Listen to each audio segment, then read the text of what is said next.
Viagem pelo Museu de Macau. Um programa do Centro Científico e Cultural de Macau, na Rádio Freguesia de Belém.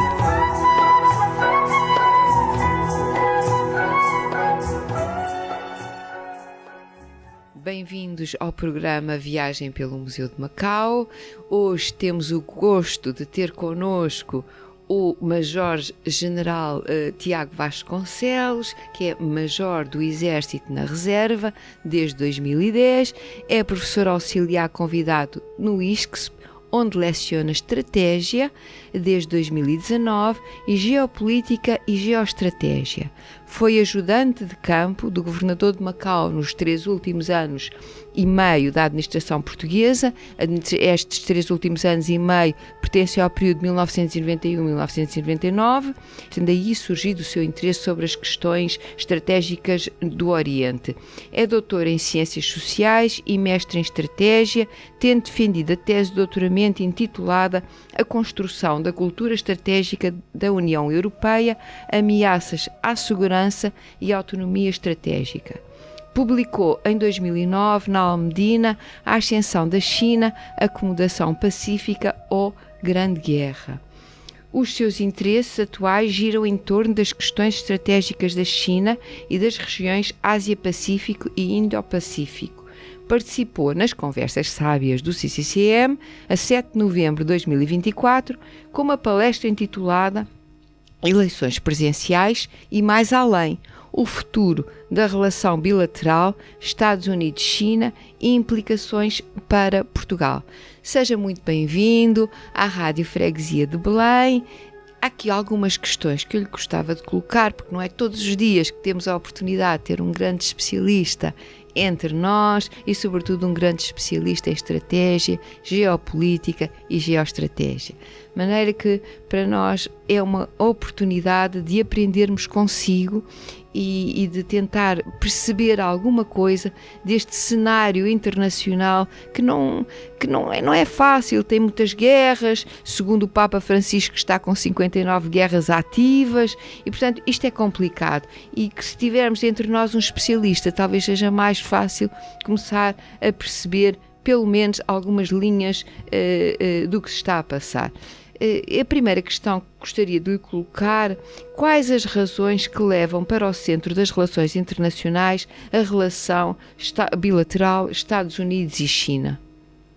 Obrigado, muito obrigado pelo convite para estar aqui na Rádio Freguesia de Belém. As razões que levam a que, de algum modo, a relação bilateral entre a China e os Estados Unidos hoje em dia tenha a proeminência que tem na política internacional é porque, no fundo, ambos têm, de algum modo, projetos semelhantes, não é? O slogan da campanha do presidente eleito dos Estados Unidos é Make America Great Again, tornar a América grande outra vez. Já vamos ver que não há muita razão para ele dizer isto, porque a América já é o país mais poderoso do mundo e, portanto, não é difícil ser maior do que aquilo que já é, embora geograficamente possamos também falar um bocado sobre isso, porque o presidente eleito também tem feito a menção de alargar o território dos Estados Unidos. Nomeadamente à Groenlândia.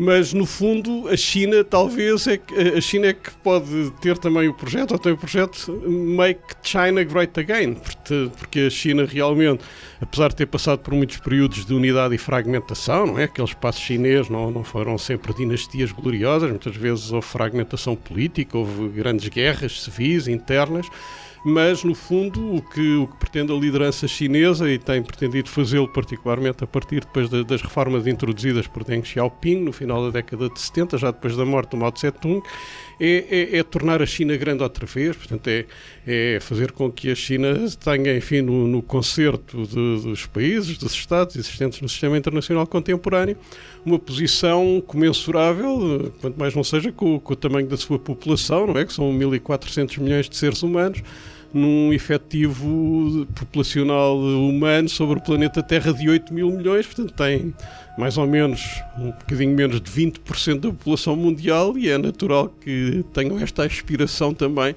a serem grandes outra vez e portanto há aqui um choque, não é? Há aqui um choque entre estes dois projetos, não é? E, portanto, isso justifica, de facto, as preocupações nas relações internacionais. Estamos a 5 dias da tomada de posse de Donald Trump, que assumirá o seu segundo mandato a 21 de 2025. Qual é a imagem interna e externa deste presidente? Será que diferem? Será que a sua imagem interna e externa diferem? A imagem deste presidente é importante para o que se vai passar a seguir no seu mandato? A imagem interna do presidente eleito é a imagem que corresponde ao facto de ter tido 51%, cerca de 51% de coisa, ganhou as eleições, portanto não há dúvida que metade dos americanos, um bocadinho mais de metade dos americanos, gostam dele e confiam nas políticas dele e de algum modo já experimentaram durante 4 anos, portanto não é propriamente um tiro no escuro, é algo que... Pronto, e a outra metade não, mas isso é o que acontece em todas as democracias do mundo, enfim, quando há eleições e há 2 candidatos, a coisa fica mais ou menos partida ao meio. E no caso dos países africanos, por exemplo, como Moçambique, as coisas ficam partidas ao meio e ficam muito feias, porque... Pois, nem ficam bem partidas ao meio, enfim, e claro, é evidente. Portanto, a imagem interna é essa e a imagem externa varia muito das partes do mundo, de partes do mundo para partes do mundo. Aqui na Europa, talvez, enfim, não sei se há sondagens recentes sobre isso, mas acredito que sim, que uma boa parte da população europeia não se reveja na retórica do presidente eleito dos Estados Unidos e veja com alguma preocupação algumas das afirmações que foram feitas, mas nos Estados Unidos, ele é presidente dos Estados Unidos, é eleito pela população dos Estados Unidos, a verdade é que ganhou as eleições, não conquistou o poder através de um assalto, de um golpe de Estado. Isso podia ter acontecido há 4 anos, quando foi o assalto ao Capitólio, etc. Esse episódio. Mas agora não, quer dizer, agora ganhou as eleições e tudo se passou, enfim, normalmente, enfim, no quadro do que é o funcionamento de uma democracia como é a democracia dos Estados Unidos. Mas, por exemplo, a imagem externa de Donald Trump, realmente nós olhamos-la com preocupação, sobretudo pela sua imprevisibilidade. Retoricamente, sim, ele faz algumas afirmações, sempre um bocado bombásticas. Depois vamos ver como é que vai ser na governação real, e é um bocadinho diferente. E sim, há alguma imprevisibilidade, mas há sempre algum grau de imprevisibilidade em tudo, porque nós não conseguimos adivinhar o futuro, os seres humanos não conseguem adivinhar o futuro, e portanto, claro que haverá sempre algum grau de imprevisibilidade, mas há também alguma continuidade, quer dizer, não, da mesma maneira que o presidente Biden não reverteu muitas das políticas de Trump, designadamente as tarifas, a guerra comercial tarifária que os Estados Unidos iniciaram em 2018 com a China, o presidente Biden não reverteu isso, pelo contrário até acentuou.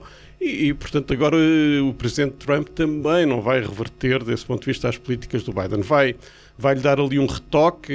O presidente Trump é mais adepto das tarifas do que da subsidiação, portanto, é capaz de carregar ali um pouco mais nas tarifas, mas não vai reverter fundamentalmente a política chinesa que a administração Biden prosseguiu. Por outro lado, quer dizer, é importante ter a noção.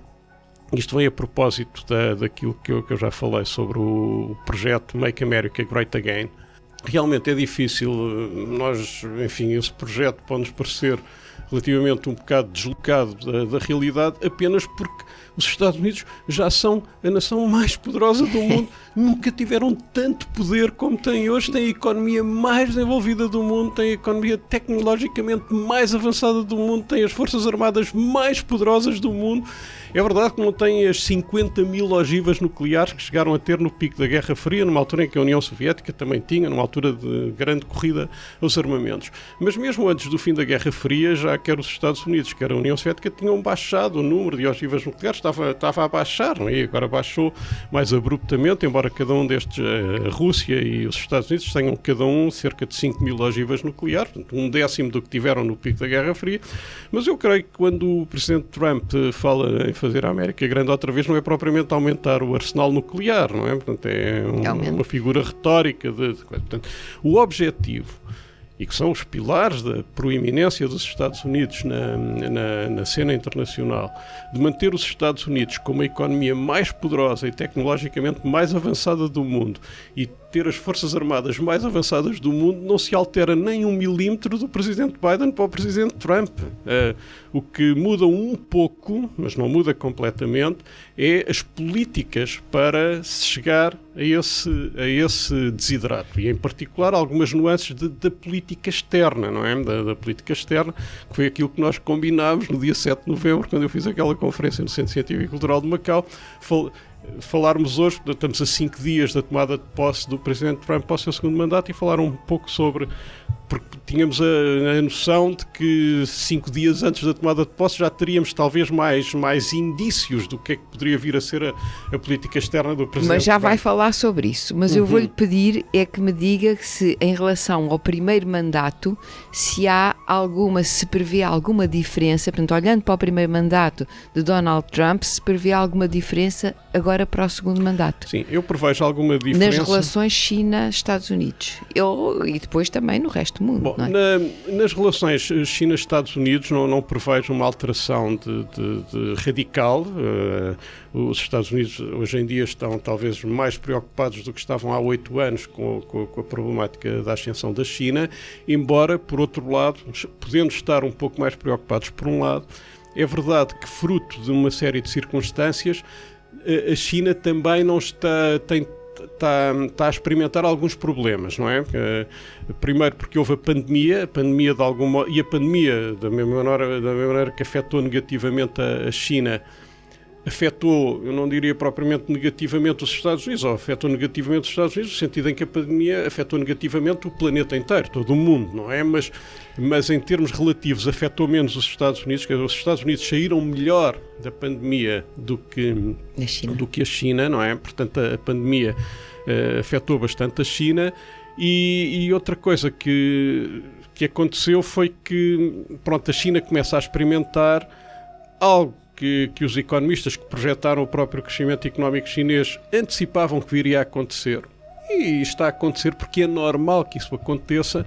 As taxas de crescimento económico que a China conseguiu ter nos primeiros anos das políticas desenvolvimentistas eram muito grandes, porque a base de partida era muito pequena, quer dizer, depois do salto em frente, depois da Revolução Cultural, no tempo da morte de Mao, a China já era uma potência nuclear, tinha influência, tinha coisa, com certeza, já era um grande país, mas era basicamente um país pobre, paupérrimo, portanto a base de partida era muito baixa e, portanto, conseguiu taxas de crescimento muito grandes, mas a partir de certa altura começa a ser difícil, portanto começa a haver problemas em a economia fornecer todos os bens, todos os produtos, todos os serviços e tal, para servir uma população de 1.400 milhões de seres humanos, que várias centenas de milhões ultrapassaram o limiar de pobreza, há uma classe média forte, há gente, com certeza, e é isso que perpetua o Partido Comunista no poder. Perpetua, enfim, o sistema político chinês, sem dúvida, tem contribuído para perpetuar, mas estão também com grandes problemas, não é? E, portanto... E ainda há muitas assimetrias entre o campo e a cidade. O campo e a cidade, claro que sim, e há um problema de envelhecimento da população, as políticas do filho único estão agora a dar os seus efeitos. Porque há muitas pessoas, gente nova, uns 30, 40 anos, que não são só filhos únicos, são filhos únicos, mas filhos de filhos únicos, portanto são netos únicos, o que quer dizer que a proporção entre pessoas que contribuem ativamente para a economia e as pessoas mais dependentes está a aumentar. Portanto, há toda uma série de problemas. Enfim, todos os países têm, não há nenhum país que não tenha problemas, não é? Todas as sociedades e as sociedades complexas têm problemas, a China também os tem. E, portanto, neste momento até eu diria que está numa posição de... Enfim, com certeza que a China hoje tem capacidades que não têm qualquer espécie de comparação do que era há 30 ou 40 anos, mas está aquele ímpeto com que estava, digamos, a projetar-se e a ascender, enfim, pelo menos esse ritmo está a baixar um pouco. tem-se vindo a fortalecer, tem capacidades militares que não tinha de antes, mas ainda não tem um poder e a capacidade de projetar poder militar à escala global da mesma maneira que os Estados Unidos têm. Não tem, pura e simplesmente não tem. Poderá vir a ter um dia, daqui a 20 anos, daqui a 30, não sabemos. Mas agora não tem. Da nova equipa de Trump, e agora vamos falar da tomada de posse agora no dia 20, da nova equipa de Trump constam alguns dos empresários mais bem-sucedidos do mundo. Aliás, eu ontem vinha a ouvir uma notícia na rádio, ri-me e dizia, olha, os 3 mosqueteiros na tomada de posse vão estar Elon Musk, vão estar Zuckerberg e o Jeff Bezos. É os 3 mosqueteiros e ele está protegido com aqueles 3 mosqueteiros, aquilo é um escudo de grande proteção. Portanto, estes empresários mais bem-sucedidos do mundo, poderão eles jogar algum papel positivo ou negativo em termos da política internacional?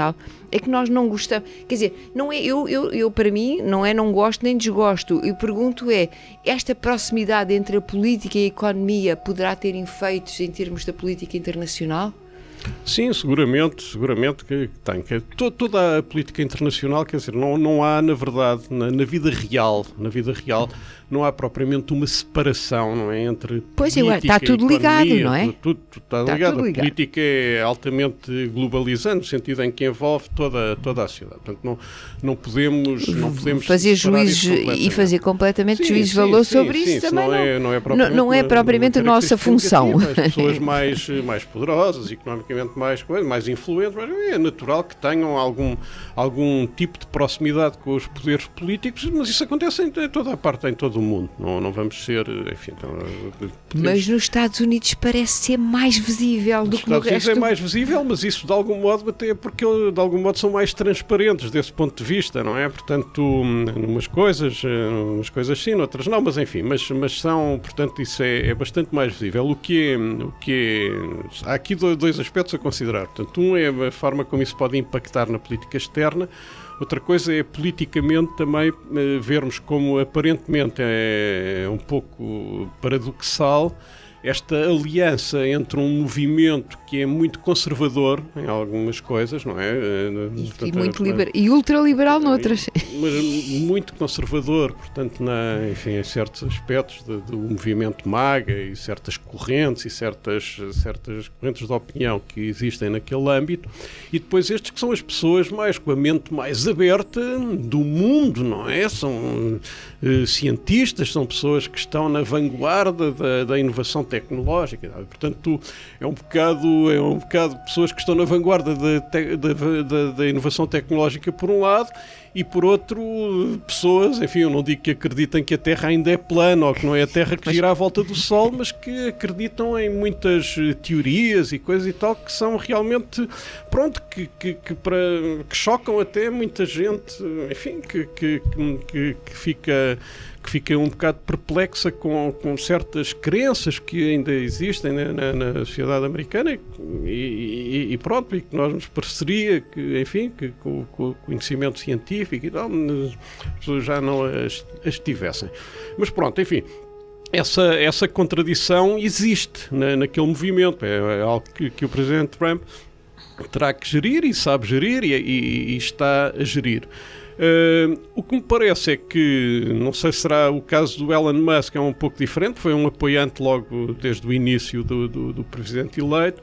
O Zuckerberg e o Bezos começaram a aproximar-se à medida que viam que a possibilidade do Trump ganhar as eleições estava a crescer, porque isso nós aqui não notávamos muito.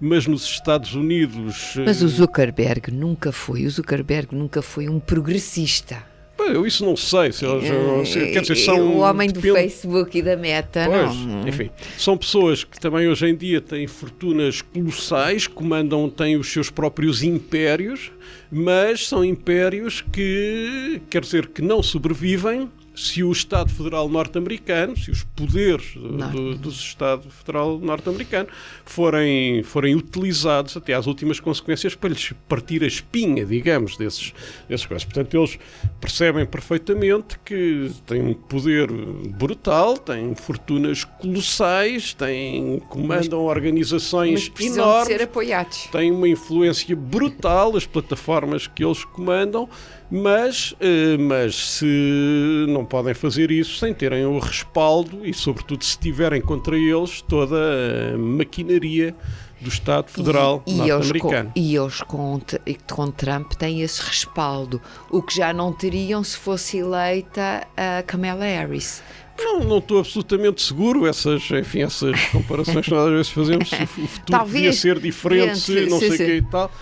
Mas talvez. Eu sabe porque é que eu estou a dizer isto? Porque me lembro que a Kamala Harris entrou a julgar o Mark Zuckerberg levou a sentar-se nos bancos dos réus, a páginas tantas. E portanto, por aí parece-me que eles têm mais apoio no Partido Conservador do que no Partido Democrático. Agora, eu gostava de perguntar o seguinte: a rivalidade comercial sino-americana, que impacto, porque ela existe de facto, que impacto, é a primeira economia versus a segunda muito desequilibrada, mas a primeira também tem ali umas assimetrias fortes entre os seus vários estados, portanto as coisas não são brilhantes, não são paradisíacas para nenhum dos dois, e esta rivalidade comercial poderá ou não afetar os interesses portugueses, nomeadamente na China e na RAEM, pelos interesses portugueses que nós temos na China, mas que nós também temos na RAEM, leia-se Região Administrativa Especial de Macau. Sim, quer dizer, tendo nós esse legado da presença no Extremo Oriente e tendo este interesse em Macau, que aliás está materializado num acordo assinado com a República Popular da China, ao abrigo do qual, durante um período de transição de cerca de 50 anos, ou de 50 anos, se manteriam em Macau, portanto, um sistema um pouco diferente, enfim, com uma absorção progressiva, ninguém estava à espera que durante 50 anos fosse tudo igual, e depois de um dia para o outro tudo diferente, mas que progressivamente, e havendo, portanto, um interesse português nisso, e um interesse também português, e de algum modo também alguma obrigação do Estado português em relação a populações portuguesas que vivem ali, tudo o que seja, portanto, uma polarização entre a China e os Estados Unidos, em cuja zona de influência geopolítica e geoestratégica nós estamos, porque os Estados Unidos são a grande potência não só do mundo, mas do Atlântico. Nós somos aliados dos Estados Unidos na NATO, pertencemos a este espaço euroatlântico, somos um parceiro da União Europeia, 23 Estados-membros da União Europeia são igualmente aliados na NATO, quer dizer, só Malta, Chipre, a Irlanda e a Áustria é que não são membros da NATO, todos os outros 23 países da União Europeia são membros da NATO. Portanto, estando nós inseridos neste espaço, não é? Nós no Ocidente, é evidente que polarização entre Estados Unidos e China, entre o Ocidente e a China, criam-nos constrangimentos, como é evidente, isso criam-nos constrangimentos. Portanto, mas nós, além de, sim, cria constrangimentos, mas nós, além de estarmos nesse espaço, nós temos uma história única, até do ponto de vista diplomático, ou seja, será que essa história única com Macau não nos pode beneficiar em relações bilaterais, portanto, escapando ao multilateralismo e passando para o desenvolvimento de relações bilaterais? Quer dizer, é evidente que a pertença a alianças e a espaços maiores de integração regional, mais ou menos densa, não exclui a possibilidade de ter relações bilaterais, mas constrange-as um pouco, não é?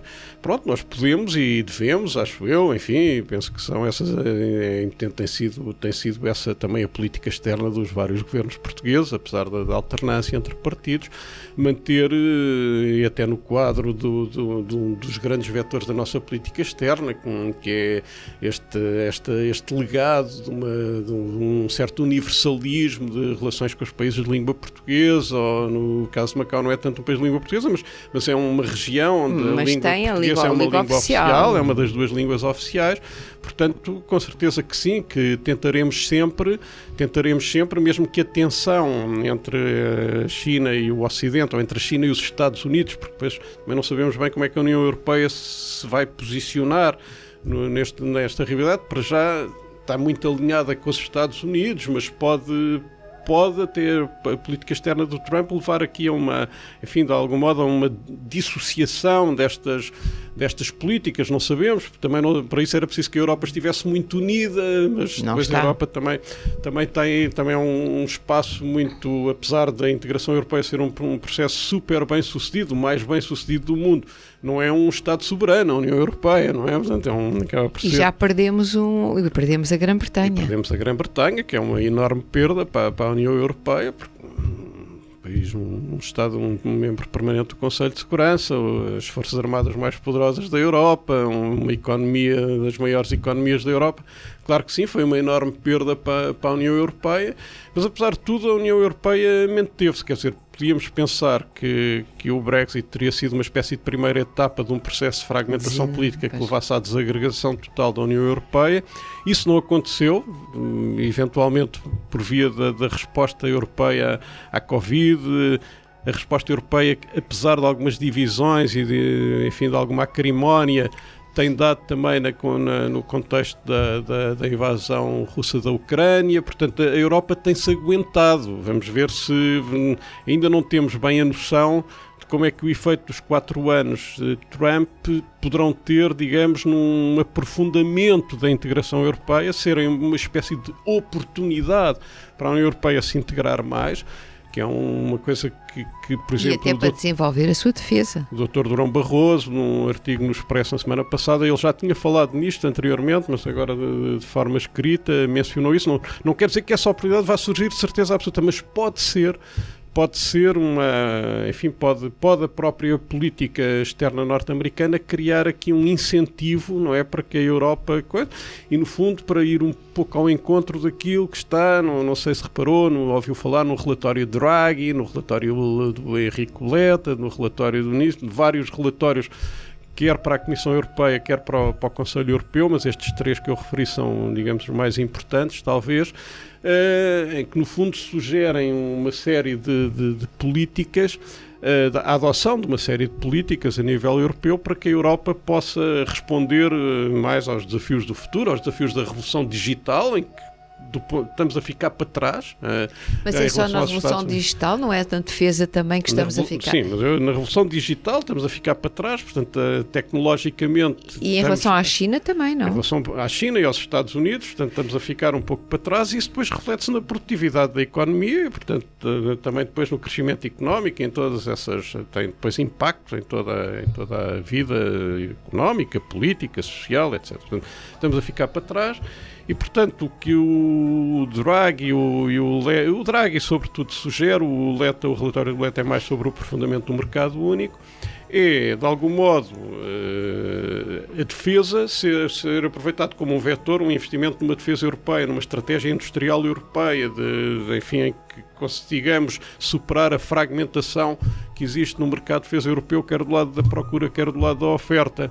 A partir daí, possamos também aumentar a despesa em investigação e desenvolvimento, portanto, tentarmos diminuir este gap de inovação tecnológica que existe na Europa e entre outros polos de desenvolvimento mundial, e também a transição energética, não é? Que também vai exigir cada vez mais tecnologia até porque algumas das novas tecnologias que vêm com a revolução digital, como é o caso da inteligência artificial generativa, são altamente consumidoras de energia. Portanto, a pesquisa, quando eu faço no ChatGPT e faço um pedido, isso gasta 10 vezes mais energia, enfim, depende também do tipo de pedido que se faz, como é óbvio, mas gasta 10 vezes mais energia do que um pedido que se faça, por exemplo, no Google, não é? Aqueles queries que faz no Google, qualquer coisa. Portanto, a revolução digital, se em algumas coisas pode servir para melhorarmos o rendimento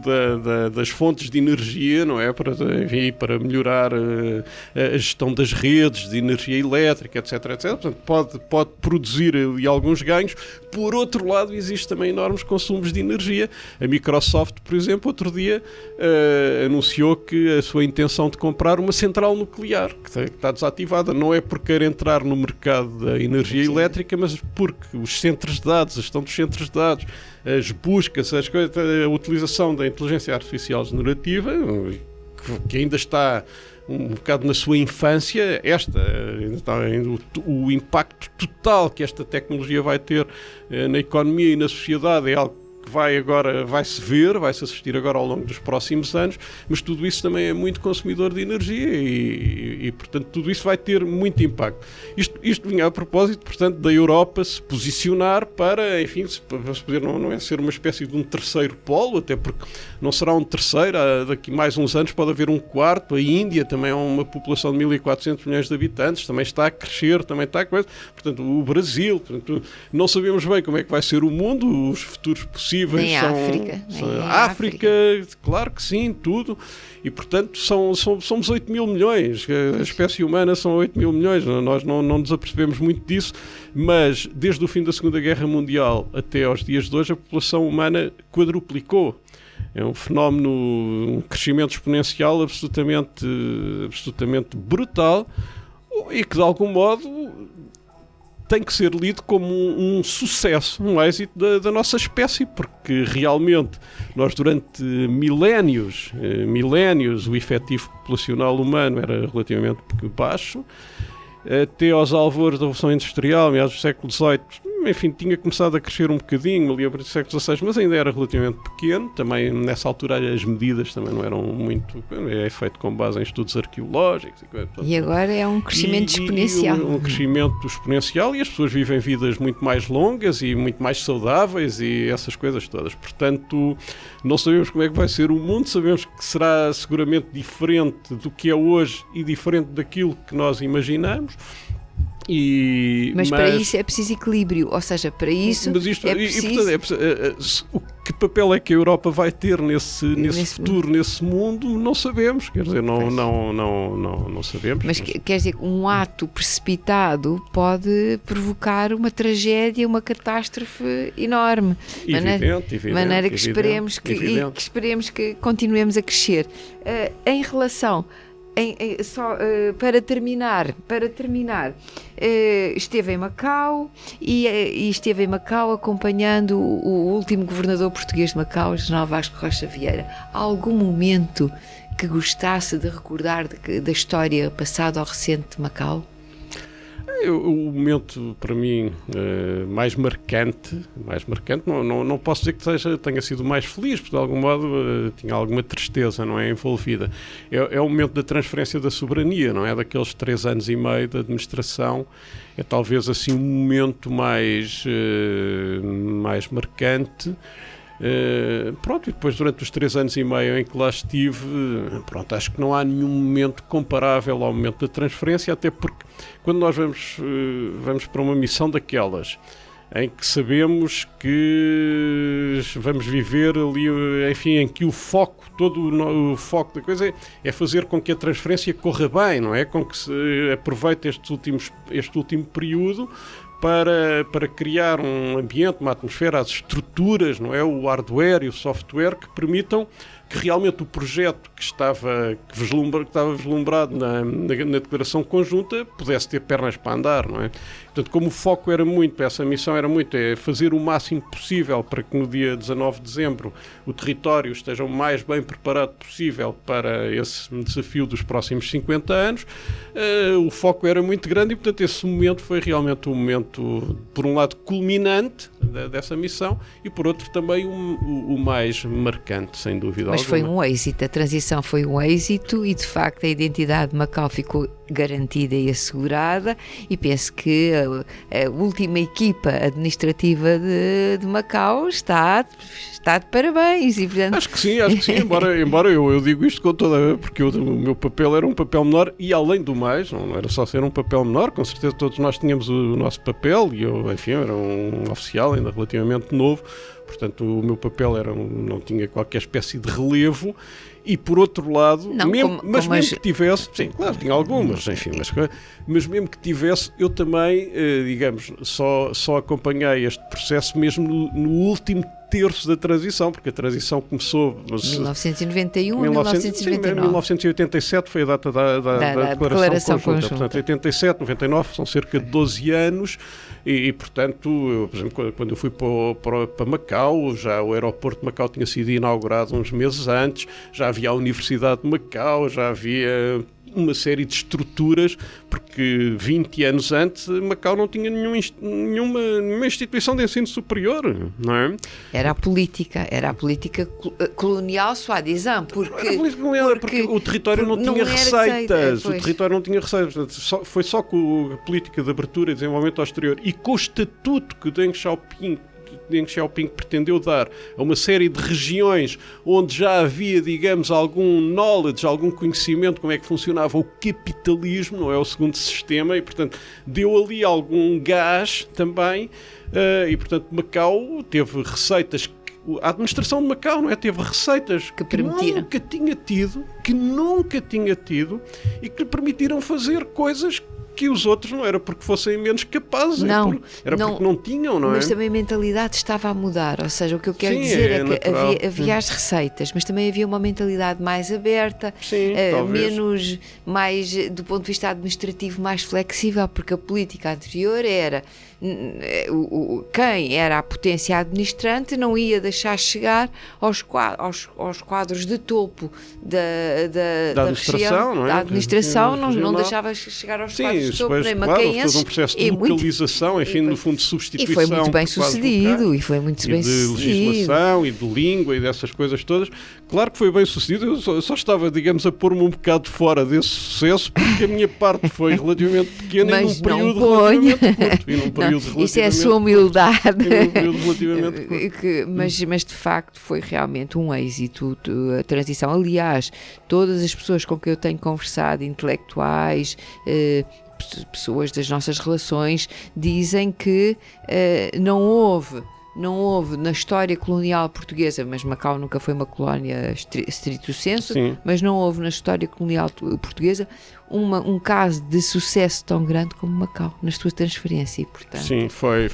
Também de algum modo fomos aprendendo também, com as coisas que correram menos bem, e também é como diz, quer dizer, ali o Macau não se insere propriamente a transferência no processo de descolonização e de desmantelamento dos impérios coloniais europeus em África e também na Índia, foi um pouco diferente, num período também já um bocado diferente, em que não era propriamente uma colónia, era um território... Aliás, a China nunca admitiu que nas Nações Unidas Macau e Hong Kong fossem tratados como colónias, porque se tivessem o estatuto de colónias, isso depois tinha algumas implicações para efeitos de autodeterminação e essas coisas todas, que a China não admitia, porque considerava que aquilo eram territórios soberanos chineses e, portanto, não tinha esse estatuto. Mas pronto, a China também cooperou, mas também tivemos o talento de conseguir que a China fosse cooperativa, o que nem sempre era muito fácil, e correu bem. Muito obrigada por estar aqui connosco, muito obrigada por esta magnífica lição, porque isto não foi uma entrevista, foi uma lição estratégica, de geoestratégia e de geopolítica. Portanto, muito obrigada e espero encontrá-lo em breve. Aliás, está já convidado para o próximo programa, porque este encerra a viagem pelo Museu de Macau e vai abrir Palavras de Lótus, em que os autores vão de facto falar sobre os seus livros, e uma vez que tem já publicações feitas, está já convidado para falar sobre a ascensão da China, a acomodação pacífica ou Grande Guerra. Até agora tem sido a acomodação pacífica, felizmente. Porque o título acabava com um ponto de interrogação, não é? E até agora tem sido a acomodação pacífica, e vamos esperar que assim continue. Que assim continue. É o melhor. É o ideal. Obrigado. Eu é que agradeço o convite para ter estado cá. Muito obrigado.